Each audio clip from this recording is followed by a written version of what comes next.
어제 국회에서 새 예산안이 통과됐습니다. 새누리당과 새정치민주연합은 양당 간 합의와 국회 통과를 자화자찬하는 분위기입니다. 법정 기간을 지키고 서로 얻을 것을 얻었다는 것입니다. 담배세 인상은 결국 담배값 흡연 경고 그림 도입과 물가 연동제에 쏙 빠진 국민 건강은 무관심한 전형적인 꼼수 서민 증세가 되고 말았습니다. 국민 건강 버리고 중앙정부 재정 지켜준 예산이며 부자에겐 5천억, 서민에겐 1조 7천억을 걷어들이는 유전무세, 무전유세 예산안으로 매우 유감입니다.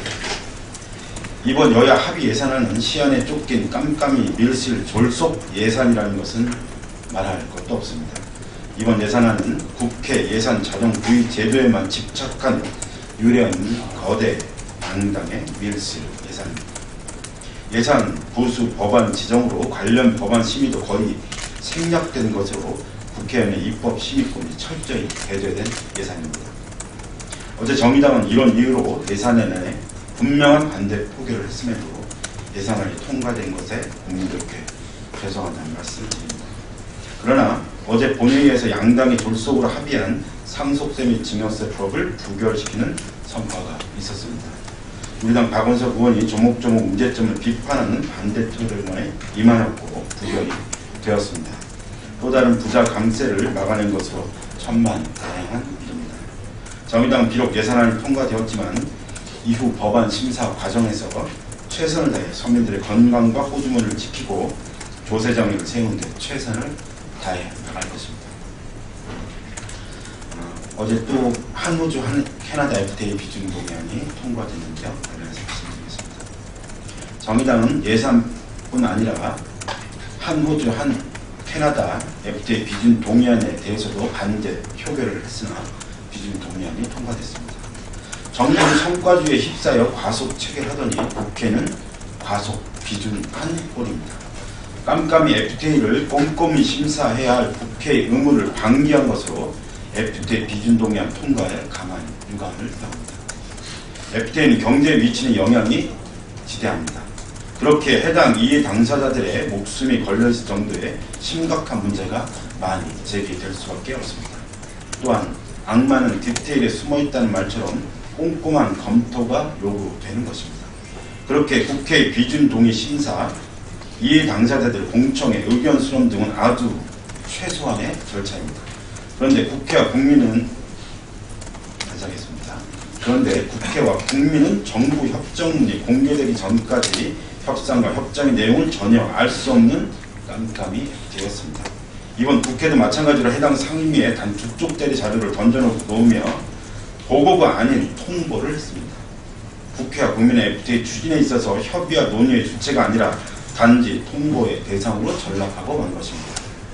국회가 이렇게 FTA를 쉽게 통과시켜 준다면 정부의 국회 무시, 국민 무시는 절대 변하지 않을 것입니다. 또 한 번 정부의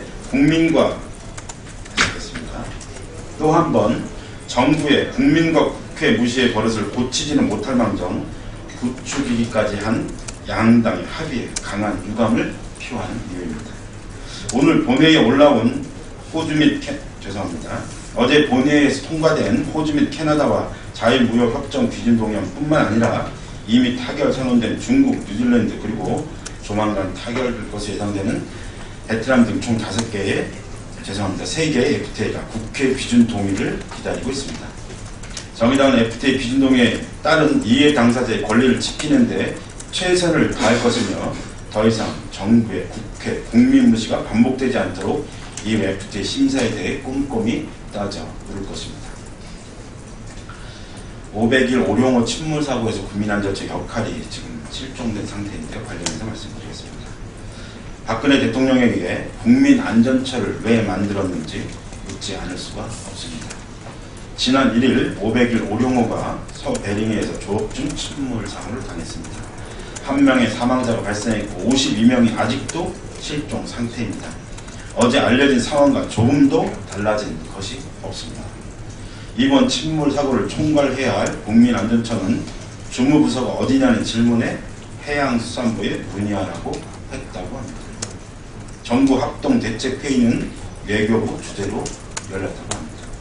국민안전처는 신고를 접수해서 관계기관에 전파한다는 역할 말고는 아무것도 없었다고 합니다. 국민안전처는 스스로를 재난 내 컨트롤 타워로 자임하고 있습니다. 그런데 컨트롤은 어디에도 없는 상황입니다. 정말 국민의 안전이 달린 절체절명의 상황에서 국민안전처는 아무것도 하지 않고 있는 것입니다. 가족들은 혹한의 바다에서 생사를 넘나들 실종자들을 생각하며 뜬 눈으로 밤을 지새웠을 것입니다. 세월호 참사도 제한대로 조짐을 보이고 있는 것입니다. 박근혜 대통령은 국민안전처를 만들면서 전격적으로 해경 해체를 선언하고 일선에 막대한 혼란을 불러일으킨 뒤 정작 세월호 참사에 대해 책임지는 이는 아무도 없이 고위 공무원 숫자만 불렸습니다. 국민안전처 출범 전후에는 결국 해경 해체라는 깜짝쇼 말고는 아무것도 없는 것입니다. 박근혜 대통령의 머릿속에 정말 국민의 안전에 대한 생각이 조금이라도 들어있는지 알고 싶습니다. 박 대통령은 세월호 참사로부터 아무것도 깨닫지 못한 것입니까? 제발 정신 좀 차리라는 죄송합니다. 제발 정신 좀 차리라고 말하는 것도 이제 지칩니다. 차라리 이 정권이 국민들의 안전을 포기하는 게 더 국민들이 안전하지 않을까라는 생각까지 들 지경입니다. 조속히 제 역할을 하는 국민안전처를 보여주길 바랍니다. 오늘 세계 장애인의 날인데요. 알면서 말씀드리겠습니다.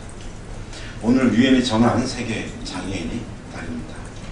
장애인은 차별받지 않고 사람답게 살 수 있는 세상을 만들자는 의미에서 제정된 날입니다. 그러나 얼마 전 사회적으로 큰 충격을 주었던 시설 장애인 감금 사건 등에서 모두 우리 사회 장애인들은 여전히 생존과 존재 자체를 위협받고 있습니다. 세계 장애인의 날은 매년 이어지지만 한국 사회 장애인의 삶은 변화가 있는지 의심스럽습니다. 지금 광화문에선 장애인 등급제, 부양 의무제 폐지를 요구하는 장애인 단체들의 천막 농성이 835일째를 맞이하고 있습니다. 제대로 된 난방기구 하나 가져야겠습니다. 제대로 된 난방기구 하나 없는 지하 농성장에서 벌써 세 번째 겨울을 맞고 있지만 정부의 태도는 요지부동입니다. 더욱이 이명박 정부부터 시작되어 박근혜 정부로 이어진 장애인 지원 예산 축소는 장애인의 삶을 더욱 어렵게 만들고 장애인 차별 금지법은 허울뿐 있으나 마나한 법이 되어버렸습니다. 장애인은 비장애인들과 같은 우리 사회의 한 구성원입니다. 그들이 차별받고 멸시받지 않을 이유입니다. 이것 말고 더 이상 어떤 이유가 또 필요하겠습니까?